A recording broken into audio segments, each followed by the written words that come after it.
You're listening to the UBC Medicine Learning Network.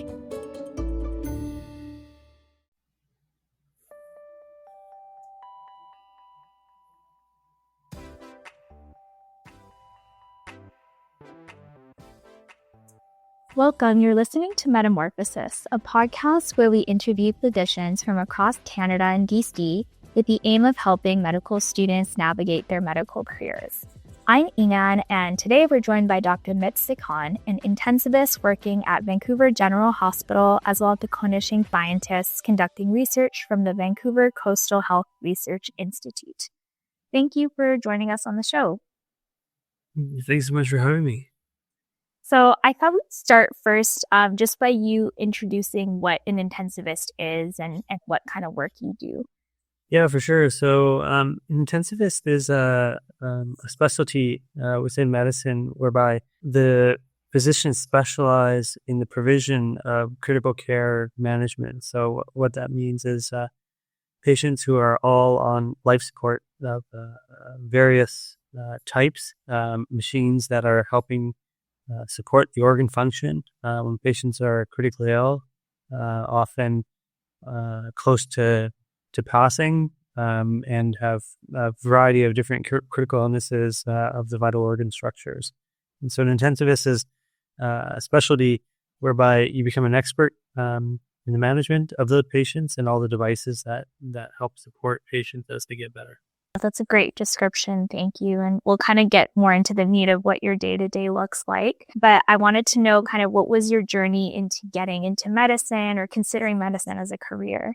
I kind of came across medicine by accident. I actually wanted to be a PE teacher when I went to university. And I was a bit lost in my first and second year. Was jumping around science and then biochemistry and a couple other things, and then I thought I wanted to be a pharmacist, and I decided not to do that, and happened to do the MCAT and apply to medicine, and somehow I got in. And even through my journey in medicine, I didn't have a good idea of what I wanted to do until my fourth year, when I did an elective in intensive care at Vancouver General, and met a few people who became my mentors and helped me through, but also ushered me towards critical care medicine. And so then I subsequently did internal medicine and then my ICU fellowship at UBC, and then I went to University of Cambridge for a little under 2 years to do a subspecialty in critical illnesses of the brain, and how we monitor and manage those patients, and subsequently came back and started working at Vancouver General. Awesome. Thanks for outlining that. It's definitely a pretty common story I hear, that everyone kind of wasn't necessarily envisioning themselves in medicine. So it's nice to see where you end up. And then it kind of sounds like throughout fourth year, you were able to find that critical care medicine was what you might have wanted to do. Did you go into residency with that plan? No, none at all. I had no idea what ICU was. And, since COVID, intensive care has been sensationalized a little bit, which is great for us because more people are interested, and that's fantastic. But critical care is actually a relatively new field in medicine. So specialties like cardiology and respirology and, different types of surgeries have been around for, 50, 60, 70 years. Critical care medicine only really came to fruition in the mid-90s as a dedicated specialty, and really formalized its training in the late 90s and early 2000s. So, it's only going on 20, at most, maybe 30 years as a recognized specialty in Canada and abroad. And so I didn't know anything about ICU, really. I was interested in internal medicine as a student. And I thought an intensive care elective could provide me with some experience with respect to the approach to very complex problems and complex patients. And so that's why I happened to do it as an elective, and immediately I was really captivated. would you say that it's a newer specialty because of like advances now in medicine that allow for that to be its own specialty? Is that where that kind of comes from? Yeah, a little bit. So intensive care units in BC, in Canada, and abroad used to be this concept of what we call open units, whereby if a surgeon, let's say, admitted a patient, let's say you had 10 beds, and a surgeon admitted a patient postoperatively to the unit, they would be the most responsible physician. Let's say a respirologist admitted a patient in bed 2, they would be the most responsible patient for that person, and then a neurosurgeon admitted a patient in bed 4. So you'd have these 10 beds, which were functionally looked after by different people. And it became apparent that model was actually not very good because you didn't have one person in charge coordinating the care and the bed flow for all the patients in the hospital, requiring the most resource-intensive beds. And so that's how critical care medicine came to be, to close the units, to have one person looking after all the patients and kind of being the quarterback for what was done with the patients and coordinating their care in conjunction with consultation with the specialty consultants. That's kind of how it came to fruition. And there was, obviously some pioneers in our program for many years who really developed this specialty in British Columbia.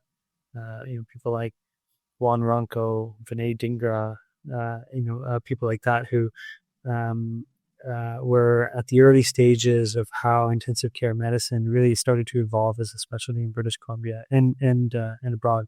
The training program at UBC was founded by Juan Ronco and was only really started officially training people about 20 years ago. So again, relatively new in terms of a rural college specialty. Yeah. I didn't know any of that about the field. So that's actually really fascinating that's kind of where it got its start. And obviously now, especially, I think, like you said, with the pandemic, now more publicly, it's becoming more evident of its importance. How has that changed the landscape working in intensive care after the pandemic? Yeah, great question. I think a lot of people didn't know what ICU was. And still don't. Even my own parents, when I told them I was going to apply to critical care medicine, they were confused. They're like, so you're going to be a surgeon? Or you're going to be a cardiologist? And so it was, but now since COVID in particular, it's in the lay public. People kind of understand what ICU is because we got hit so hard. The interesting thing about that and how it's impacted us is it's been helpful. There's also been challenges too, right? It's been helpful in the sense that there's a bit more attention on us. We have more applicants. More people are interested in coming to the specialty, which is fantastic. The downsides of COVID, of course, are intensive care was also politicized, and people came asking for certain therapies that were not necessarily evidence-based and harmful. And so there's pluses and minuses to, I guess, having attention in the lay media. But overall, I think it's been a positive thing to get a bit more spotlight on intensive care. People understand it a bit better. Most importantly, I think trainees and students are starting to look at it as a potential career, which is nothing but good things. Mm-hmm. Yeah, it sounds like there's been a big shift, and some things have been good about it. And if anything, it's brought more exposure as well, which is great. And then for yourself, you also said after completing your internal medicine residency training and then the subspecialty fellowship there, you did additional training, as you're mentioning, at University of Cambridge. Is that something that's common in ICU, or what kind of brought you to wanting to do that? Yeah, good question. I wouldn't say it's common in ICU. I had a particular interest of the brain. And so I was sort of right place, right time. The hospital, Vancouver General, the ICU group was keen to have someone who had that expertise. And so I was provided with support and encouragement to go and undertake this training. at the University of Cambridge, and then came back and was fortunate to get a job. So I wouldn't say it's common though. Most people will, because it's a long road. You do your medical school, you do a base specialty of some sort, and then you do intensive care. So you're looking at about a 7-year postgraduate path, and then to add on another couple years on top of that is a lot, right? And so I think usually by the time people are done their ICU fellowship, and especially in the landscape in the province, our need is not necessarily for, intensive care physicians at big academic centers. We have lots of those. Our need is for, outstanding intensive care physicians in the places of the province that are underserved, which are rural and remote communities, and places like Northern Health, for example. And so because of that, one doesn't want to, if you take, sort of really subspecialty training after your ICU fellowship, then you may train yourself out of a position. You become too specialized, whereas like the unit that you're going to go work in, for example, is a very general unit. So for example, I used to work in Prince George for many years. I'm still on their locum roster when they're short. If one goes and does some sort of really, really specialized intensive care, Prince George is a very general unit. What they need is somebody who's outstanding in all aspects of intensive care. But if you really specialize yourself, then one may not necessarily be as adept or comfortable in working in a very general unit where it's like, sepsis and respiratory failure and like the bread and butter of intensive care medicine. So I would say it depends on the career trajectory, but it is less common for one to do specialized training after ICU, I would say, than not. Yeah, right. It sounds like in any case, the training you get with that, the first fellowship would be like sufficient for those kind of locations as well. And I'm sure people won't mind to hear that they don't have to take additional training too. And then you were kind of already touching on it a little bit, but I did want to move into asking what is the bread and butter I guess we could go into what's the bread and butter at a place like VGH, which is very, academic and level 1 trauma center versus, more community-based site. Yeah. So, our bread and butter at VGH is very, very different, I would say, than the other units in the province. The way our healthcare system functions is the vast majority of pains get filtered down into Vancouver from the different health authorities. And so, when we look at, the 2,000 patients per year that are admitted to our unit, about 40% of them are outside of health authority. And they come for specialty things like transplant, trauma, neurosurgery, things like that. The bread and butter for a general ICU are entities and diseases like respiratory failure, like pneumonia, sepsis, acute renal failure, things like, brisk GI bleeding. Those are sort of bread and butter ailments that would be seen in most ICUs. And so, or one may present with, if you break it down by organ systems, for the brain, strokes and, trauma, hemorrhages, status epilepticus. In the lungs, again, mainly respiratory failure, pulmonary embolism. In the heart, you're looking at like in the sites that don't necessarily have a dedicated cardiac care unit or CCU, intensive care physicians who look after post-cardiac arrest patients or MIs, for that matter. For the liver, acute liver failure, for the gut, mesenteric ischemia. So those are all kind of things that fall within the realm. But I'd say, our bread and butter, what diabetes is to an endocrinologist, sepsis, respiratory failure is to a intensive care physician. Okay, that's a great description, and I like the organ breakdown. That's really helpful as well. And I guess then my understanding is there's different paths as well to get into critical care. You find different types of physicians in the ICU.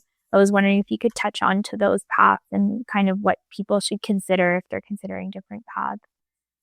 Yeah, this is kind of one of the really cool things about critical care is you can come to it from a variety of different places, and so your colleagues are very diverse, have a very diverse training background, which makes for a lot of really nice cross pollination as it comes to like knowledge sharing in the ICU. So the different paths are usually people who come from an acute medicine based specialty.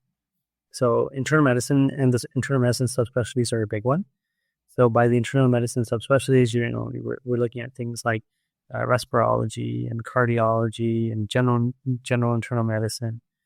Although you can come from other paths too, it's just less common. Usually if one goes into rheumatology, they're not super stoked about wanting to do critical care per se. But there's a lot of overlap in acute care cardiology or acute care respirology, infectious disease as well. You can come at it from surgical specialties. So the most common are general surgery, cardiac surgery, I would say, in terms of, or trauma surgery. In terms of other specialties, emergency medicine is a big one. Anesthesia is another big one.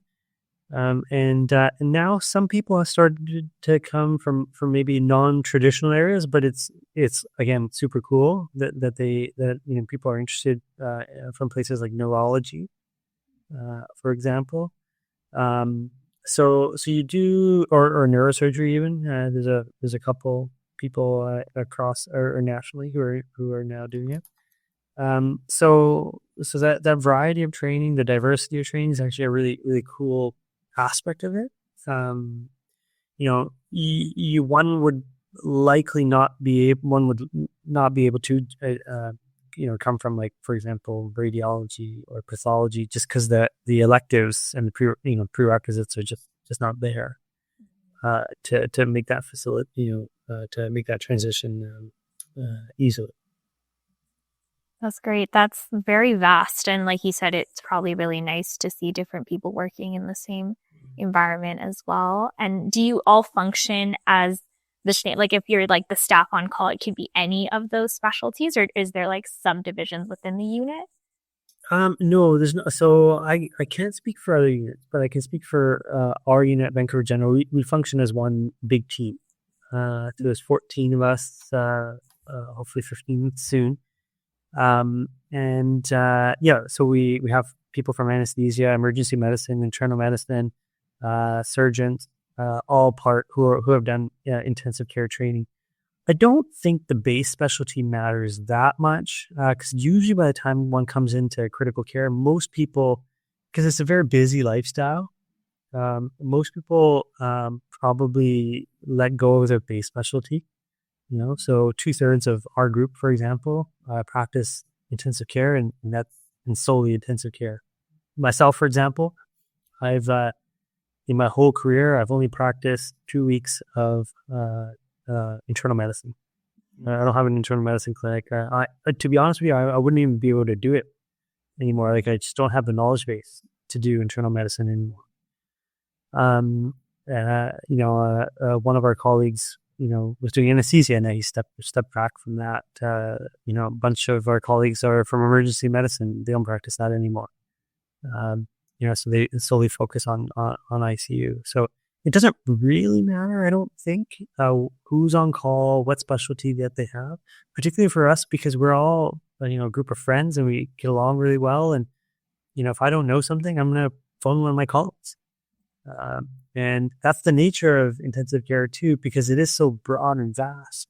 You got to be really comfortable asking for help from other people, and particularly colleagues or consultants, because you cannot do it on your own. Yeah, that definitely seems striking as well, because there's complex issues that you might not know on the day of when admitting somebody, so might come across over time. Yeah. And I wanted to also touch on that team-based aspect as well, because my understanding is it's heavily team-focused, not just in terms of physicians, but also allied health as well. Is that something that's just kind of makes the whole situation function better? Yeah. Without a doubt, it definitely does. I don't love the term allied health because it makes like people like pharmacists and dietitians and nursing staff sort of appear ancillary, whereas really they're the gasoline that makes the engine run. 80% of critical care, in all honesty, is driven. The day-to-day care is driven by the other healthcare professionals who work. And I don't think anywhere else in the hospital, in the inpatient setting, anyways, apart from maybe the operating room, does the multidisciplinary healthcare team work as well as one cohesive unit as it does in intensive care. So when we round as a big group, and there's no one person who sets forth the plan for the whole patient, but instead everybody sort of gives their opinion of what should be done, and then you collectively come up with a cohesive plan. So the bedside nurse will give his or her report. Subsequently, the pharmacist will, dietitian will. Social worker may also be there and provide some social background of the patient and family. And then we also actually incorporate families at rounds now too, so they attend rounds and participate. And then the physician and resident or fellow will lay out a plan, and then everyone will kind of collectively decide what to do, because there's different competing interests depending on what the issues of the patients are, because they're so multi-system. So I might say, okay, we need to use this antibiotic, and the pharmacist will say, okay, that's a good idea, but there's this drug interaction, and so we can't do that, so we need to use something else. And then dietitian may say, well, okay, that's fine, but that drug interferes with enterally with the absorption of feeds, or the absorption of the drug is inhibited by the feeds, so we have to interrupt the feeds. So then you take all these different viewpoints and opinions and put them together for a coordinated plan. And I think that's like kind of like the coolest thing. One of our colleagues who's retired some years ago now used to say intensive care is it's like making a sausage. The process is very messy, but the end product is delicious. And it's kind of true, because like the discussions at the bedside can be robust, they can be intense, they can be full of passion. But at the end of that time, the patient and the family is one who benefits the most, because the plan is like this coordinated thing that has come from 10 different people who are all experts in their own area. So that that's kind of like one of the coolest things about it. Mm-hmm. Yeah, it sounds kind of like the pinnacle of good medicine, and having everybody's role be equally as important to the plan as well. And it's nice that there's that space for it. 100%. You like in your classes you hear about like, teamwork and communication, teamwork. And regrettably, I don't think healthcare always functions like that, but in ICU it sure does. That's great. That's awesome. And then you kind of also mentioned families are involved as well. And I'm assuming, families are an important part as well as to be an ICU physician. What's your relationship with patients and their families when you're there? Oh yeah, it's huge. The patients who have families or caregivers by their sides are obviously, very fortunate to have advocates. Unfortunately, a large proportion of our patients are also, marginalized. It's often our marginalized populations are the ones with the poorest social determinants of health, and so present to intensive care. So we have to also, for those patients who don't necessarily have families or loved ones by their sides, we have to be their advocates as well. When one does have loved ones by their side, it's crucial because, when somebody shows up to our doorstep, they're have to be sedated. They're in a medically induced coma. Something terrible has happened to them. So we don't necessarily know the patient, and we can't talk to the patient. And so you rely upon people around them to inform you of what was important to the patient, so that you can incorporate some of those aspects into their care. Something so simple as, like people have a nickname, the nickname might be John, but they go by Rick. And so, if you're like at the bedside, you're, saying, John, open your eyes, John, open your eyes, something. So yeah, as I said, what seems like it may be trivial, like instead of their given name, their called name, makes a big difference for patients. Because you'll see patients, once you call by their call name, they'll like kind of come to, right? Like and obey commands and stuff, and or if there's other cultural aspects that are really important to patients, then that can be helpful. So for example, like patients who have theologic beliefs, we'll play prayers at the bedside for them. So that those sort of things come from a relationship that you build of trust with the family, and you try to incorporate based upon what the family or loved ones or friends tell you about the patient. Try to incorporate that into their daily care. That's awesome. Yeah, it really sounds like it's a great place for more kind of humanity aspect of medicine, the art, I guess, that people talk about as well. And you also mentioned earlier, the lifestyle is a consideration. I was hoping if you could go into the schedule. I've heard things that it's like 7 days on, 7 days off. I don't really know if that's true or not. So, yeah. It definitely is. I'm not gonna sugarcoat the lifestyle. You have to be comfortable with it. So yeah, it's 7 days on, and the 7 days on that you're on, like, is like full on. My wife and my daughter's too young to understand, but my wife knows, like, unfortunately, those ICU weeks, like, gone at 6, maybe come home at 10 on a non-call day. Wow. So yeah, they're really busy. And the length of the physical fatigue is real, but probably with more is the mental fatigue. Like on a Monday, we start on a Monday morning and we finish on a Monday morning. The week following ICU on a Monday and Tuesday, like, I'm just like kind of like staring at a wall, and so you need some breaks, without a doubt. I used to do sometimes 2 weeks in a row, 3 weeks in a row. A few occasions I did 5 or 6 weeks in a row, and it's too much. So the weeks are very busy. If you work at VGH or St. Paul's, then you're probably going to do something else in your off weeks, whether it's administration or, in my case, it's research, or teaching or some other kind of responsibility. Full time for ICUs anywhere sort of 16 weeks or so, maybe 20 at the most. So that's kind of what we do. But the rest of the time, you do have flexibility to do what you want to do. So, for example, I was working last week, and now I'm not off for 3 weeks. I'm non-clinical for 3 weeks, but I have flexibility. So non-clinical time, I can arrange it into like this.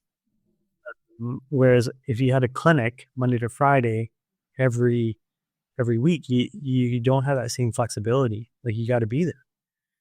My brother's a respirologist, and so we live very different lifestyles. Like, there's a week there where I'm full on, I'm at the hospital, but now for 3 weeks, I can go visit our mom whenever I want, and during the week, or we can I don't know, go to Hawaii for a week if you wanted to, right? Whereas he doesn't necessarily have that same flexibility. It's a different lifestyle. You have to be comfortable with how that works. You also have to be comfortable on a moment's notice having to get up and leave and go to the hospital. So, and perhaps even on a day that you're not on call. So on Saturday, I was on call. Friday night, on Saturday, unfortunately, one of my patients midday started crashing, and I'd come home post-call. My colleague who was on call was super busy with patients in the emergency department who were coming in. So even though I was post-call and technically not on clinical, like I had the day to rest, I had to go back to resuscitate the patient. So, you that week, you got to be, you kind of just, you can't book anything else. Mm-hmm. And you have to have this mindset that, I'm probably not going to be home for dinner. And, when our daughter is old enough, we'll be able to pick her up from school. It's just that kind of lifestyle. There's no such things as weekends and long weekends, really, or even holidays, right? Like you end up working most Christmases and New Year's and stuff like that, and that's just the way it is.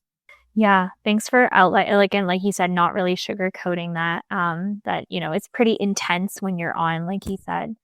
And is that something that you ever were nervous about, or is it, you really wanted to do the career that it didn't really matter?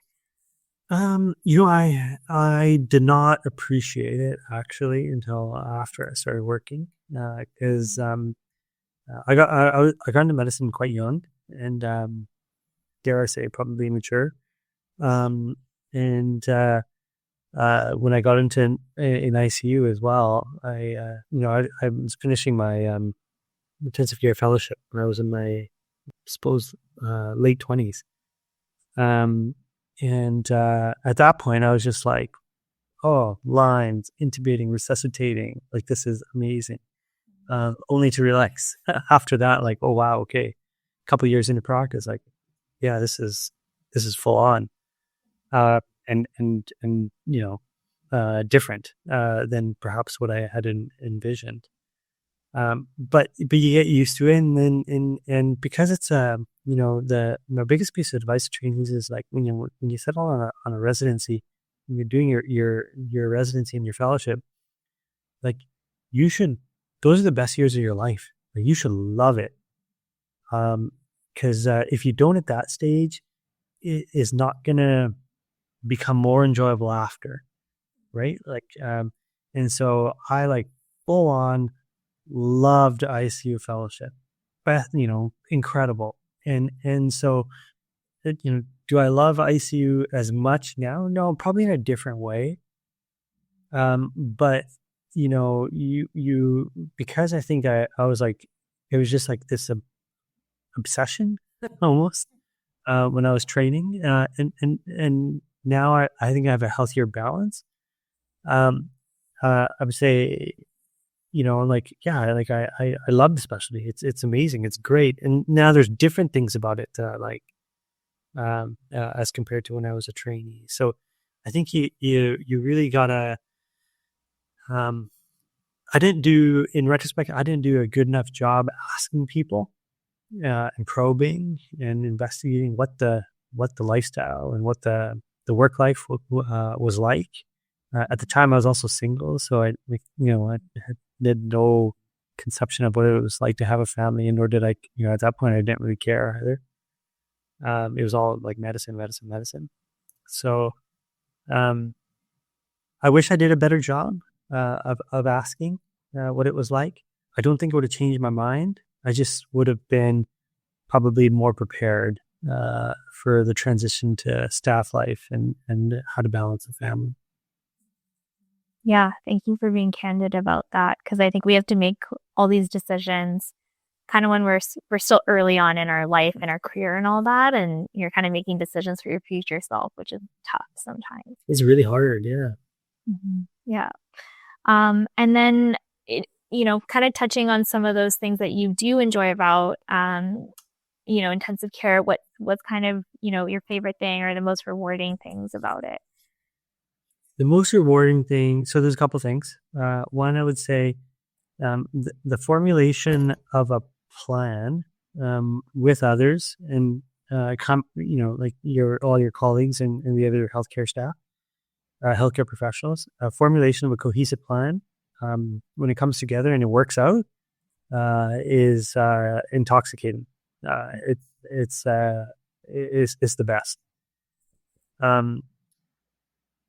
I think the other aspects of intensive care, maybe not specific to intensive care, but is just our physician group that we have. They're just really special people, and more than colleagues, we're friends. And so when I go to work, I get to hang out with my friends, and so it doesn't make it seem like work. And I think that's another really important thing for trainees to think about is like when you're in residency, you're deciding on where you want to work and you're locuming, and you're getting, kind of getting interviewed by the group that you may join. You're also in your own mind, you got to be kind of interviewing them too, to see if that's like a group that you want to work with, and that you jive with. So like, that's a really important consideration for people. And the same thing holds true for residency. Like when you're a student and you're going off and going to do residency, that's going to be, 3 to 5 years of your life. And although you're going to get interviewed by the program, you're also going to interview the program and decide whether or not that's a fit for you. And so I think that aspect's really important. Like medicine's stressful enough as it is. You don't want interpersonal garbage adding on top of that. Like you should go to work and your colleagues should be the people that bring you down. No, sorry, not bring you live way, but I mean like, like calm you down, ground you, right? Like that's what I meant by bringing you down. They should be the people who make you feel better about medicine as opposed to the opposite. And when you find that, whether it's residency or in a permanent job, like, my God, take it. Yeah, that's great. Like what a shift, that type of mindset as well. Cause I feel like we're always so, at least as medical students, like you just want to get into things. But that's a huge shift to be also considering where you want to be. Yeah, definitely. And then what's kind of an area you think the specialty is heading towards, or like what's something, everyone has like their ideas of like the specialty in 20 years is going to look like this. Like what do you think of that? Precision medicine. So because we're so new, and this is why I like, part of my other job, 20 weeks of ICU and 32 weeks of per year is devoted to research. And it is the greatest thing ever. Because ICU is so new, we're very behind in terms of the management of our disease entities as compared to other aspects of medicine, cardiology and so forth. So if you look at the cardiologists, like they're so bright and smart. Not to say intensive care physicians we are, I think.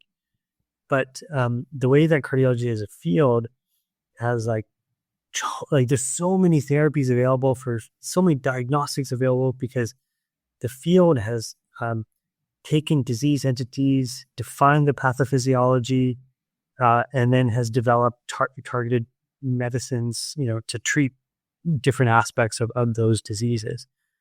In intensive care, we still function in the realm of syndromes, and instead of focusing on disease entities. And so if we look to other fields that have really made vast changes in outcomes like oncology, cardiology, what these fields have done are taken the diseases that they face, phenotyped them, delineated their pathophysiology, and are now at the stage of like targeted treatments. And in ICU right now, what we do is largely one-size-fits-all approaches. And then we veer off in different ways depending on the patient's physiology, but not in a structured manner. It's a lot of guessing. And different people do it differently. So there's a lot of heterogeneity in the care. So, and a lot of it functions because we still focus on syndrome, which are not disease entities or clinical classifications, but and then we ascribe therapies to syndromes, hoping that they'll get better, and trials are neutral, and et cetera. So I think what that tells us is that we need to take a step back, and instead of doing knee-jerk randomized controlled trials, is conduct research to delineate the diseases.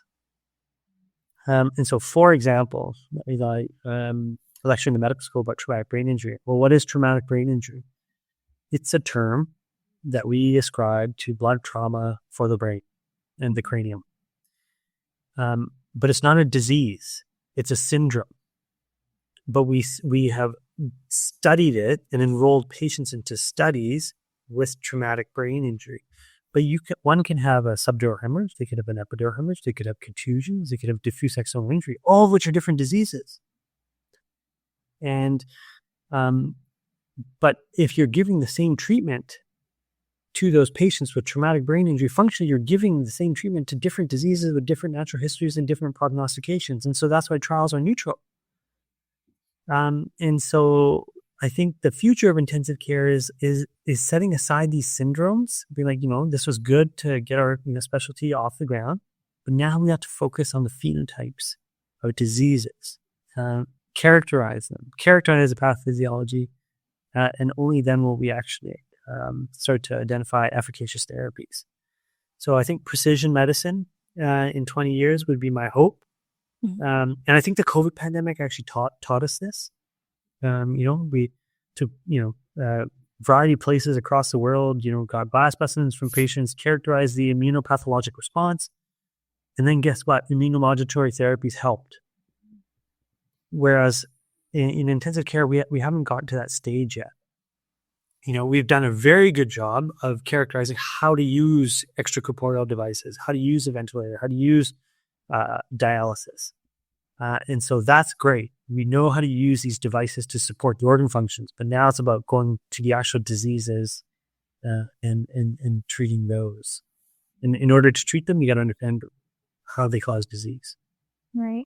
Yeah. That sounds really exciting because there's so much available for research moving forward as well, since it's so new, like you're saying. And you yourself, you also work on research. Was that kind of the goal, to be able to do a bit of both? Or did you kind of just come across research throughout your training?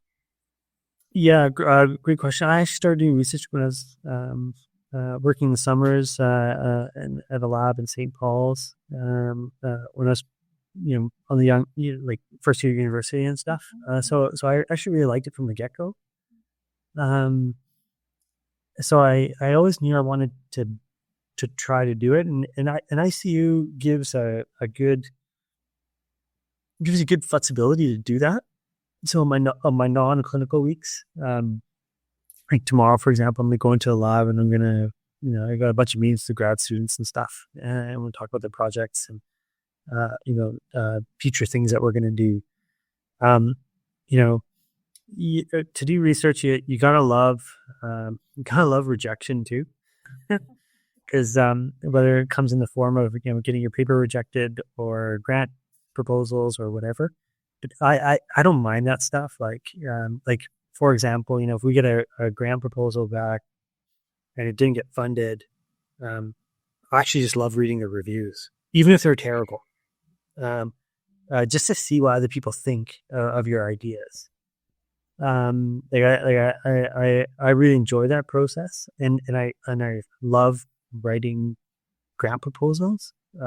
So if you don't like that sort of stuff, then no, it's not the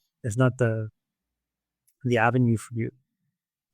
But those things that I find really enjoyable. I also find the formulation of a new idea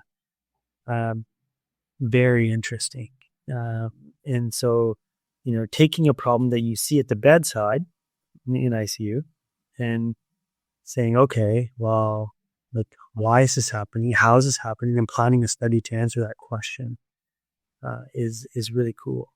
That's kind of how I did my PhD. It was all focused on cerebrovascular physiology of post cardiac arrest patients, and the problem that I saw was this is an ischemic brain disease. The brains become very ischemic, and they get edema, and unfortunately these patients pass away most of the time. So and we've tried a variety of different treatment algorithms and interventions, none of which seem to work. So my approach was, okay, well, let's go back to the drawing board and study the physiology of the disease. That was my PhD project. And what we learned from there now has led to other things. And so everything builds on top of one another. Like, one, series of manuscripts builds a grant, and that builds another series of manuscripts, and that builds another grant, and another one, and another one. And grad students come and they go, and then they get jobs somewhere else. And so it's like this web that you're growing, of knowledge. And it's just really cool, because that's like stuff that's going to last for a long time. If when we practice clinically, the day that you retire, your impact is, unless it's like, for the people that you have trained and behind you, but, largely your direct patient impact is gone. In the setting of research, there's, many people at UBC are very successful at it. Their impact on the field will be felt for decades, which I think is really cool. Yeah, thanks for outlining that. I think, we're all familiar with research, but it's so different when you're really kind of at the head of it and you get to really immerse yourself, like you said, through a PhD. It's such a different skill set than I think clinical medicine, and it sounds like complement them well with each other as well.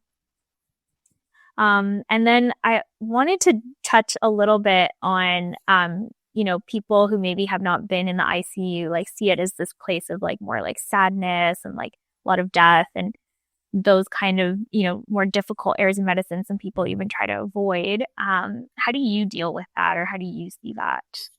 Yeah, good question. So 20% of our patients die.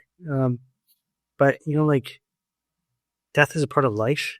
And it's going to happen to all of us. And it's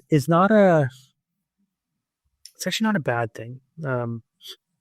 We practice a lot of palliative care as well, in intensive care. And, while everyone loves the big save, right? A bunch of resuscitation machines, and, somebody has a wonderful recovery, and, they go home with their family, like that's amazing. However, what is also actually very gratifying is, remember, this is like the worst time of a patient and their family's life. And if the patient's not going to make it, is making that period of the end of their life as dignified, as peaceful, as compassionate as possible, and turning a negative into a relative positive. It is actually incredible. Last weekend, I actually went to a ex-patient's memorial. His family invited him. And it just reiterated that point that, yes, what happened to this young gentleman was terrible when he passed. The sorrow that we all felt for his parents is still there.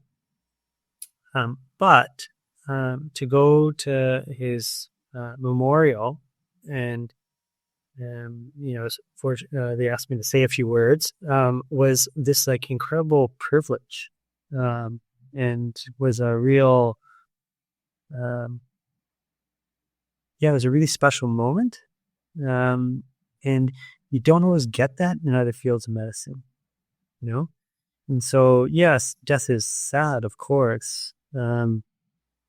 But what's worse is like this prolonged suffering that I think that occurs. And so that actually causes more moral distress in ICU, is like the cases in which you can see overt suffering going on for a long period of time. The actual transition in helping people progress to palliative care is actually, I don't view it as a negative at all. It's actually one of the more gratifying aspects of ICU. Yeah, thank you so much for touching on that, and seeing how palliative care has a place in the ICU as well, and how that can help both, the team and families too. That's really, really nice.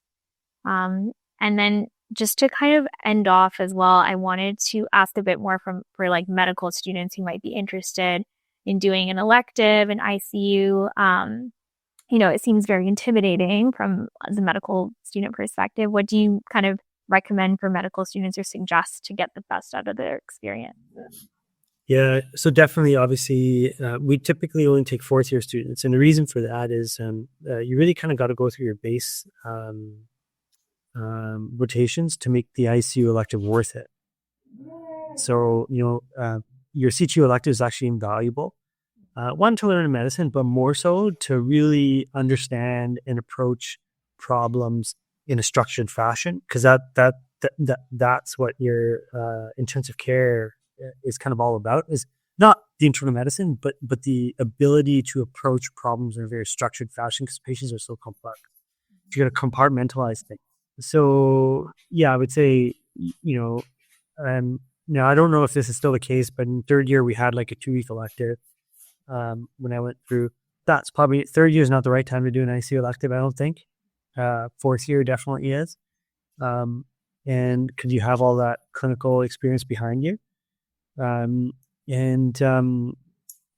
yeah, like in terms of the type of place you want to do it at, it really depends on the type of medicine you like. If you really like trauma, neurosurgery and stuff like that, then, VGH is a place to do it. If you really like medicine and sepsis and, inner city medicine, St. Paul's is like, there's no better place to do intensive care with those related ailments. But yeah, I would say definitely for students looking to do an elective, think about what kind of medicine you're interested in, but definitely your fourth year as opposed to your third year. Yeah, no, thanks for adding that. And who do you think would be well suited towards a career in critical care? Yeah, there's no one specific recipe. Residents ask me this all the time. They're like, "Oh yeah, what do you look for?" And I was like, "Well, there's not like one, there's not like a cookie cutter approach. It really depends on the person." I would say the most important qualities are, somebody who's just like loves has an experience in intensive care, like an elective or a series of electives or rotations, and just loves all aspects of it. Who loves working as part of a team, is a exceptional communicator, has compassion, and one who realizes, who loves kind of the style of work, which is like go hard, and then take a break. Right? Because that's what the work life is like. So other than that, like, like one my other job is I'm the fellowship program director. So in charge of the fellows and and their training and stuff. And residents are asked like, okay, what should I do? And I'm like, what? It doesn't really matter. Like what you do. It's apart from electives. Like, I don't care if somebody's a Rhodes Scholar. It's like, for intensive care, it's completely irrelevant. I would much prefer someone who's, an exceptional communicator who gets along with the nursing staff, who works well as part of a team and shows patients and their families compassion. That's everything right there. We can teach the ICU part of things, but you can't teach always some of those intangibles. Yeah, thanks for that advice. That's really great. I think it kind of helps to zoom out a little bit, and we can get really granular, but it comes down to some of those like key elements, like you said, working in a team and clinical care as well. And then just to end off, we talked a lot about your career today, but what kind of fills you up outside of like medicine, research? Like, what do you like to do most outside of all of that? Yeah, it's changed a lot. As I said early in my training, it was I didn't have a family, so as you go on in life, like things change and priorities change. So now the life outside of medicine and research is consumed by my wife, time with my wife and my daughter, and traversing how to maintain balance, I guess, professionally and personally. And so, yeah, what do we do now on the weekends? Well, we go to swim lessons and things like, wheels on the bus go round and round, round and round, stuff like that. So things have changed. Or we go to a park, yesterday, Becca, my wife, Liv, our daughter, and I went to had lunch in a park with one of my colleagues, Sunny, and his wife, Nicole. And so we just sat there and, chatted for, 2 hours and maybe fish and chip. So it's stuff like that, that's really important now. I think the other thing in terms of, what do you do outside of work now?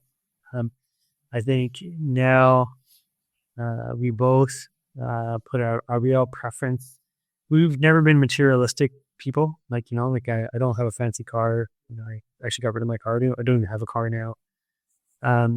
We don't put emphasis on that, but we put emphasis on experiences with people and people we love. And what I mean by that is, with COVID and not spending time with people for so long, I think now more than ever, our time away from medicine is about experiences and memories that we try to create with people who are important to us. And so I think that consumes a lot of our time, whether that's family or friends. I think that's the most, important stuff. It's easy in medicine to, I think, get lost in the rat race of everything. And I definitely did during training, for sure. But now looking back on it, I'm I lost a lot of years that I wish I would have spent more time with my family and my brother and stuff. I think it's good to come to that realization so that you can at least not do it anymore and put an emphasis on it now. Mm-hmm. Yeah, thanks so much for sharing. It just seems like, your priorities and balances are going to naturally change in life, and you have to recreate what makes sense with considering the career and everything as well. 100%. Yeah. Well, thank you so much for today. I feel like it was a great conversation, and your passion for intensive care and research as well was really palpable. So I really appreciate it, and I'm sure our listeners will too. Okay, thanks so much. Really appreciate it.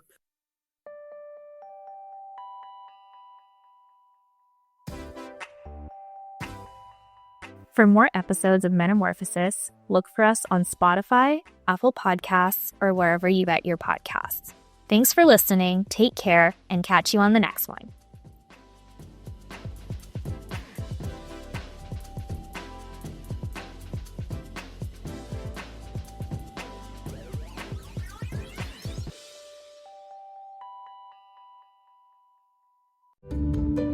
This has been a presentation of the UBC Medicine Learning Network.